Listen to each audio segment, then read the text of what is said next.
Spoilers ahead, please do not continue reading if you haven't watched Luckiest Girl Alive. Luckiest Girl Alive, the movie based on the Jessica Knoll's novel of the same name, premiered in theaters Friday, and readers of the book are already weighing in on the big differences between the book and the film.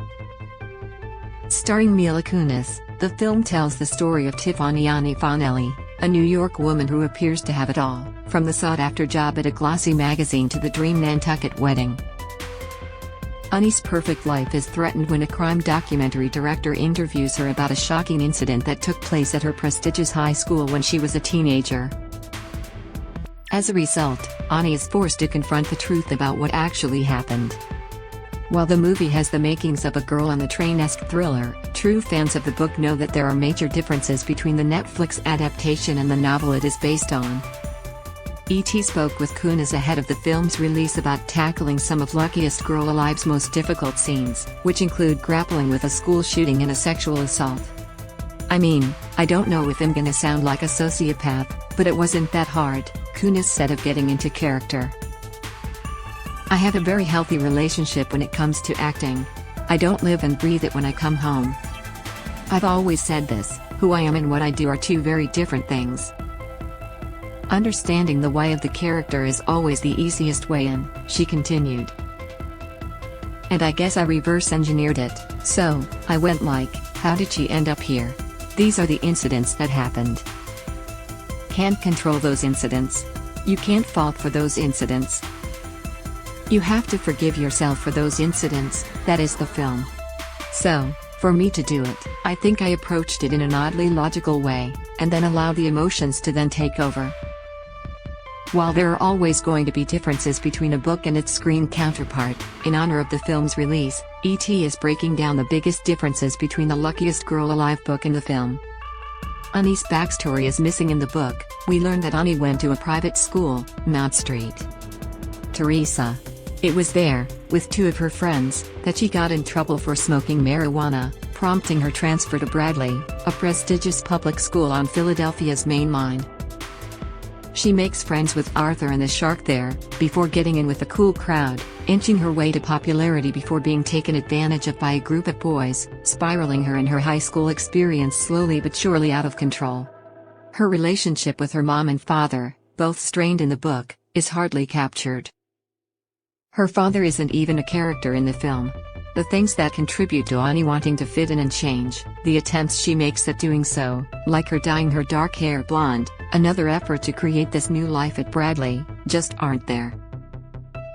Documentary takes center stage in the book. Ani has already been presented with the opportunity to do the documentary and is determined to do so, despite her fiancé, Luke Harrison's, apprehensions. While he would much rather her move on from her past traumas, Ani is adamant about telling her side of the story and clearing her name. In the film, it appears Ani has to be coerced by the documentary filmmakers into participating in the project.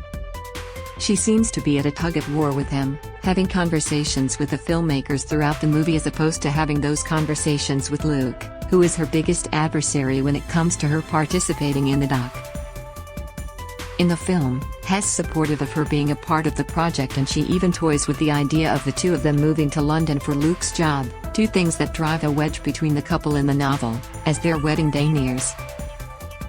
Dean participating in the doc is no surprise. The participation of Dean Barton in the doc, one of the three teens who sexually assaulted Ani and was involved in the school shooting, comes as a huge surprise in the book, showing up near the tail end as Ani finally gets some semblance of closure over what happens to her, not just with Dean, but during the shooting.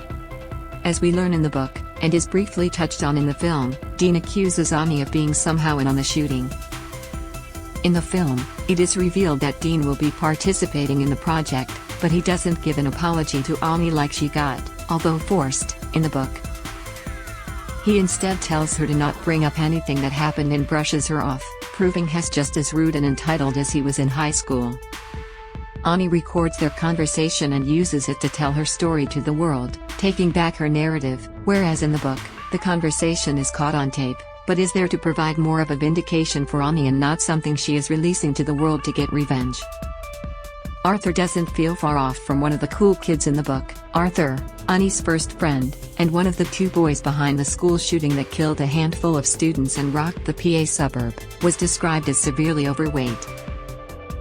He was a bit of a nerd, had a crassness that jumped off the page, and a pair of glasses he was always trying to push back up onto his face. In the movie, he's more like the indie, aloof type you'd see on Euphoria. He seems less than tortured and just a touch angry, but the backstory that led to him taking part in such a heinous act wasn't fleshed out, and neither was his relationship with Ani, which developed into a much closer friendship, often based off the mutual hatred of their classmates, after Ani's assault. Ani taking that framed picture of Arthur and his dad isn't even a part of the story, a right she tried to wrong years later when meeting with Arthur's mother for the doc. It's also important to note that Ben, who initiated the shooting with Arthur, was never seen in the book until the shooting. His story was mentioned, and readers learned about how he had been bullied out of the school and rumored to be battling with the trauma he faced while they're at a treatment center. Outside of that, he was not present again until the shooting.